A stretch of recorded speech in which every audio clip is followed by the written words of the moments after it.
Teología de la Familia. 5 siglos de sabiduría bíblica para la vida familiar.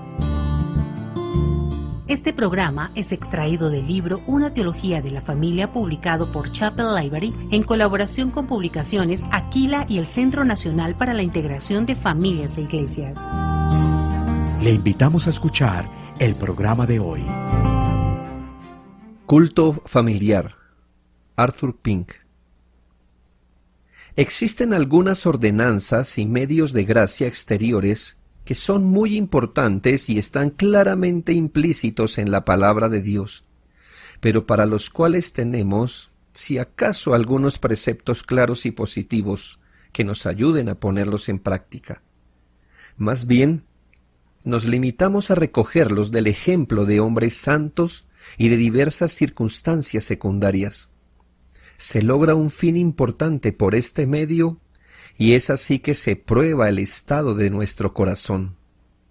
Sirve para probar si los cristianos profesantes descuidarán un deber claramente implícito por el hecho de no poder citar un mandato explícito que requiera su obediencia.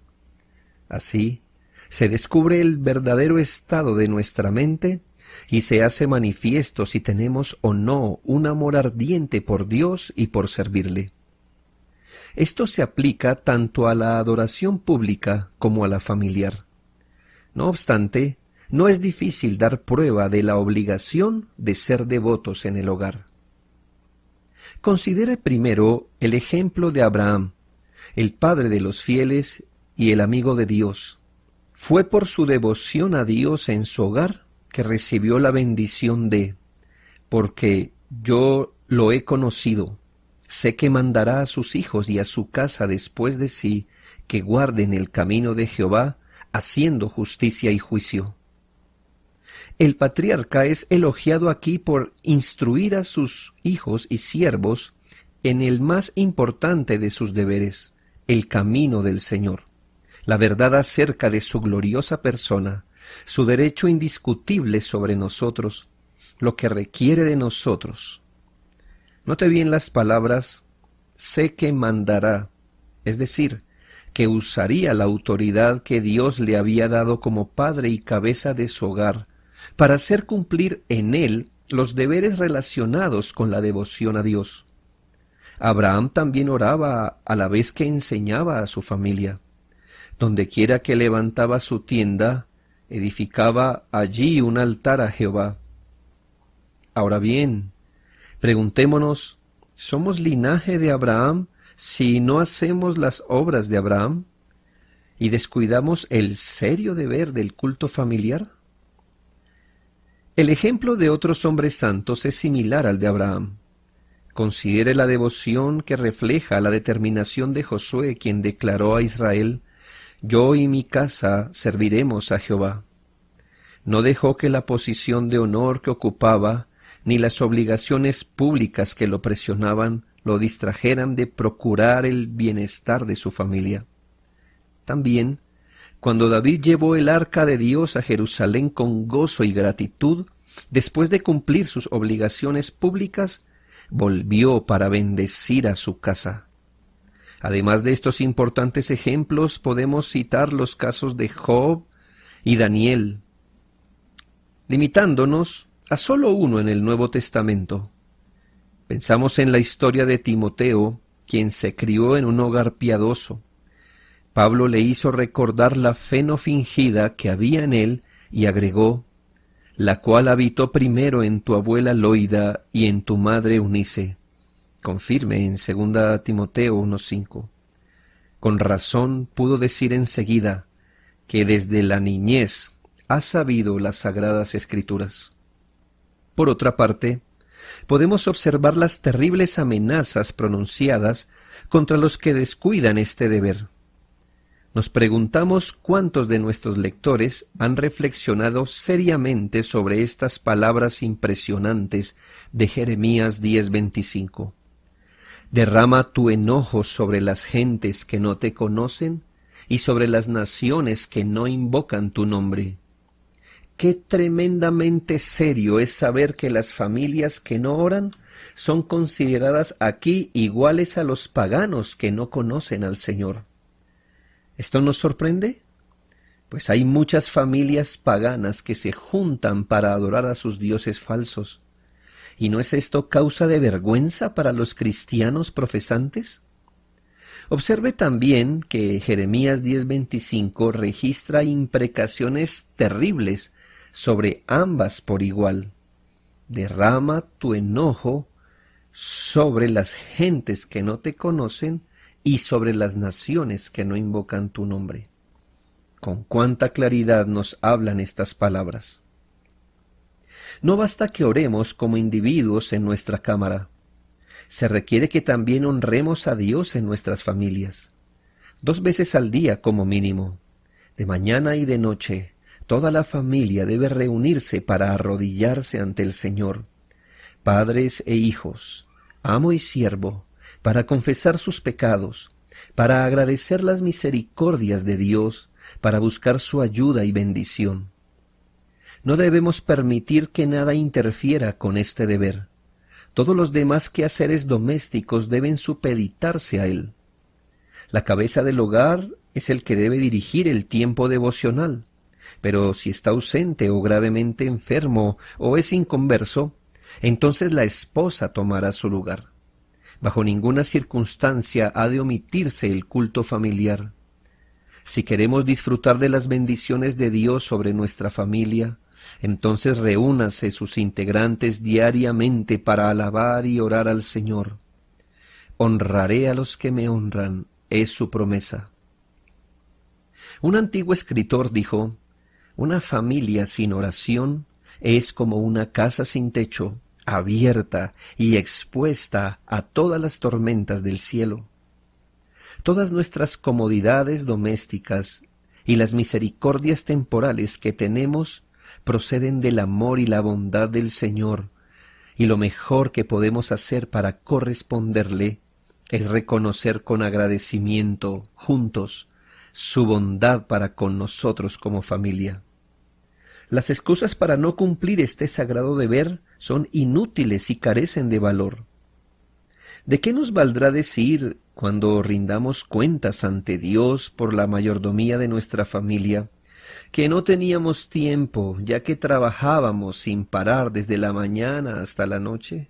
Cuanto más urgentes son nuestros deberes temporales, más grande es nuestra necesidad de buscar socorro espiritual. Tampoco sirve que el cristiano alegue que no es competente para realizar semejante tarea. Los dones y talentos se desarrollan con el uso y no con descuidarlos. El culto familiar debe realizarse reverente, sincera y sencillamente. Es entonces que los pequeños recibirán sus primeras impresiones y formarán sus primeros conceptos del Señor Dios. Debe tenerse sumo cuidado a fin de no darles una idea falsa de la persona divina. Con este fin, debe mantenerse un equilibrio entre comunicar su trascendencia y su inmanencia, su santidad y su misericordia, su poder y su ternura, su justicia y su gracia. La adoración debe empezar con unas pocas palabras de oración, invocando la presencia y bendición de Dios. Debe seguirle un corto pasaje de su palabra, con breves comentarios sobre él mismo. Pueden cantarse 2 o 3 estrofas de un salmo, y luego concluir con una oración en la que se encomienda a la familia a las manos de Dios. Aunque no podamos orar con elocuencia, hemos de hacerlo de todo corazón. Las oraciones que prevalecen son generalmente breves. Cuídese de no cansar a los pequeños. Los beneficios y las bendiciones del culto familiar son incalculables. Primero, el culto familiar evita muchos pecados. Maravilla el alma, comunica un sentido de la majestad y autoridad de Dios, presenta verdades solemnes a la mente, brinda beneficios de Dios sobre el hogar.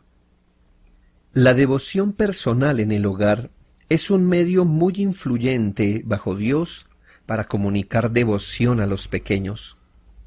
Los niños son mayormente criaturas que imitan. a quienes les encanta copiar lo que ven en los demás.